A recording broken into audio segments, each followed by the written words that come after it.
आज के इस वीडियो में आप जान सकते हैं कि आप किसी भी पंखे के जो बुश और शाफ्ट होते हैं उसको कैसे बदल सकते हैं और आप कैसे पता कर सकते हैं कि किसी भी पंखे के बुश और शाफ्ट खराब है या नहीं। तो सबसे पहले आपके पास जो टेबल पंखा है उसका पीछे वाला ढक्कन खोलने के लिए आपको पेचकस की सहायता से प्रेस करके उसको खोलना है और उसके बाद मूविंग का जो यहाँ पे स्क्रू दिया हुआ है इसको आपको खोल देना है।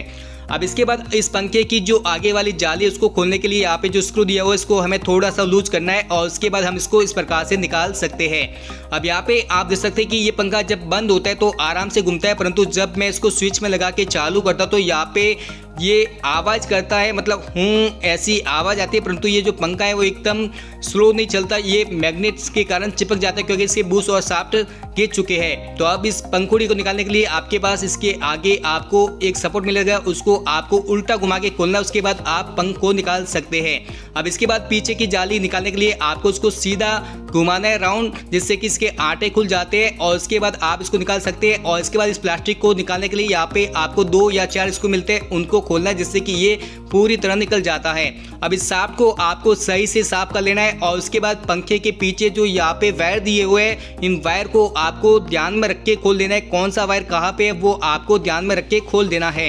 यहाँ पे कलर वाइज वायर थे तो मैंने सभी को खोल दिए और इसके बाद पीछे के जो 4 स्क्रू उसको खोल के यहाँ पे जो इसका पूरा मैग्नेट है वो यहाँ पे इस प्रकार से निकाल देता हूँ। आपको भी इस प्रकार से इसको निकाल देना है। निकालने के बाद अब यहाँ पे हमें क्या करना है कि इसका जो आगे वाला भाग है जो कि आर्मेचर है उसको हमें इसके अंदर से निकाल देना है। आपने पहले इसको साफ नहीं किया तो आगे वाली शाफ्ट को किसी से घिस के साफ कर लेना है।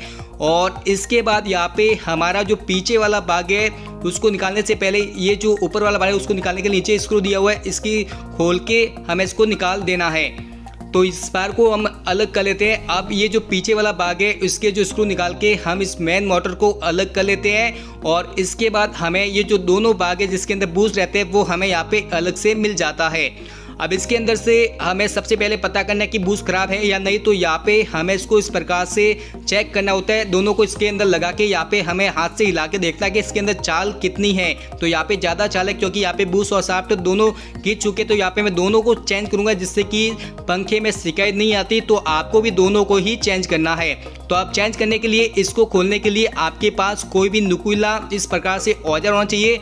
इसको इसके अंदर घुसा के यहाँ पे आपको ऊपर की तरह आपको दबाना है जिससे कि ये जो प्लेट है जो कि आप देख सकते तो ये निकल जाती है, या फिर आप पेचकस की सहायता से भी आप इसको ध्यान से निकाल सकते हैं। यदि ये टूट जाता है तो आपको मार्केट में अलग से भी मिल जाता है काफ़ी कम कीमत में। तो यहाँ पे मैंने इसको निकाल दिया और यहाँ पे बुश और जो ये यहाँ पे इसका लंबा दिया हुआ है इन दोनों को भी निकाल देता हूँ। और इसके बाद जो दूसरा भाग है उसका भी हमें इसी प्रकार से निकाल देना है। तो चलिए हम जो पीछे वाला भाग है उसको भी यहाँ पे नुकीली धातु से इसकी जो प्लेट है उसको निकाल देते हैं। उसके बाद बूश और यहाँ पे जो यहाँ पे लंबा दिया है उसको निकाल देता हूँ। अब इसके बाद इन दोनों भाग को आपको खाली करके बिल्कुल कपड़े से साफ कर लेना है। इसके अंदर कुछ भी कचरा है तो उन दोनों को आपको बिल्कुल साफ कर लेना है। तो अब यहाँ पे आप मेरे हाथ में देख सकते हैं कि मैंने बूश और शाफ्ट दोनों मार्केट से ला लिए, साथ में जो नए लंबे वो भी ला लिए। अब यहाँ पे मैं आपको फिटिंग करके बताने वाला हूँ कि आपको फिटिंग कैसे करना है। तो सबसे पहले यहाँ पे बूश को बैठाने के लिए हमें सबसे पहले जो बूश है वो इसके अंदर रखना है और उसके बाद ये जो लंबा है इसको इसके अंदर रखना है और उसके बाद हल्का सा ऑयल यहाँ पे आपको लगा लेना है जिससे कि ये आसानी से इसके अंदर दब जाता है। तो यहाँ पे मैंने ऑयल को लगा लिया। उसके बाद आप टेस्टर की सहायता से ये जो लंबा है मतलब ये जो रुई है उसको आप दबा सकते हैं।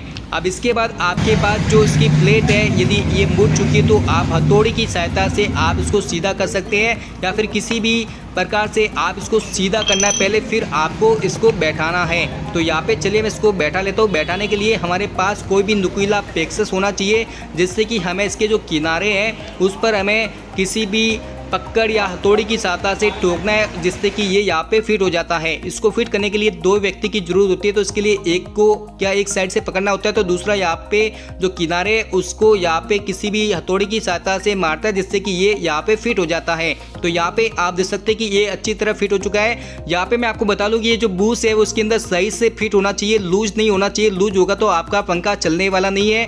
अब इसी प्रकार से आपको जो दूसरा ढक्कन है उसके अंदर भी बूश लगा के यहाँ पे जो लमदा है, जो रुई है, उसको यहाँ पे ऑयल में करके फिट कर लेना है। उसके बाद इसी को इस प्रकार से फिट कर लेना है। तो यहाँ पे हमारी जो दोनों बूस है वो यहाँ पे फिट हो चुकी है। तो अब यहाँ पे हमारी जो शाफ्ट है उसको बदलना है। बदलने से पहले यहाँ पे मैं आपको बता दूं कि आपको सेम टू सेम ये शाफ्ट लानी है, जिससे कि आप अपना जो पंखा उसको मूविंग भी कर सकते हैं, और उससे पहले आप इसको चेक करना चाहते हैं तो चेक भी कर सकते हैं। तो यहाँ पे मैंने चेक कर लिया है कि जो शाफ्ट है वो बिल्कुल सेम है। तो सबसे पहले इसको निकालने के लिए यहाँ पे पीछे जो यहाँ पे इसको वाइसर दिए हुए हैं इनको निकाल देना है, और निकालने के बाद किसी भी लकड़ी की सहायता से आपको जो पीछे वाली शाफ्ट है उसकी साइज ले लेनी है, ताकि आपको पता चले कि इसका आर्मेचर कितना रहने वाला है। आगे पीछे उसका माप यहाँ पे मिल जाता है।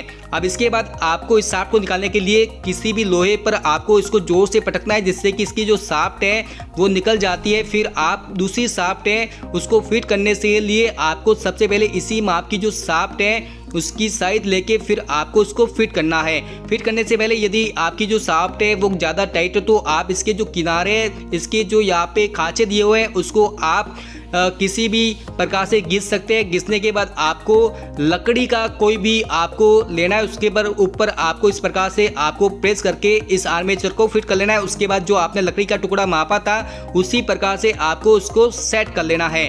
तो यहाँ पे हमारी जो शाफ्ट है वो सेट हो चुकी है। तो अब यहाँ पे हम थोड़ी सी जो फेविक्विक होती है उसको यहाँ पे लगा लेते हैं, ताकि हमारा जो ये स्टेट है वो यहाँ पे लूज नहीं हो, हमारा जो आर्मेचर है उसके अंदर लूज नहीं हो। अब इसके बाद आपने जो वाइसर लगाए थे उसको वापस इसी प्रकार से आपको लगा लेने हैं। और इसके बाद आपकी जो मेन मोटर है वो आपकी जो पंखे का जो पीछे का ढक्कन है उसको इसी प्रकार से स्लॉट के अंदर फिट कर लेना है। और उसके बाद जो ये आपके पास आर्मेचर होता है उसको यहाँ पे फिट करके देखना है कि इसका जो डिस्टेंस है वो बिल्कुल सेम टू सेम है, मतलब ये जो आर्मेचर है उस मोटर के बीचों बीच आना चाहिए।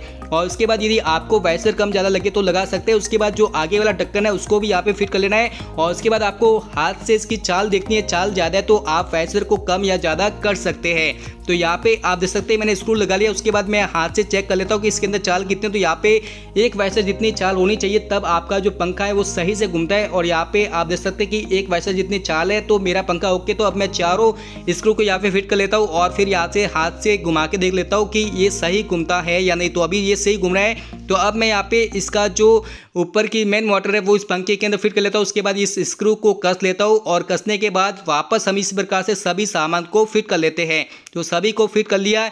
यदि आपकी जो मोटर है वो टाइट घूमती है तो आप इसके अंदर सबसे पहले चाल देके उसके बाद आपको थोड़ा सा छापट पे इधर उधर ठोक के आप इसको सही कर सकते हैं। अब इसके बाद मैं यहाँ पे जाली को भी लगा देता हूँ।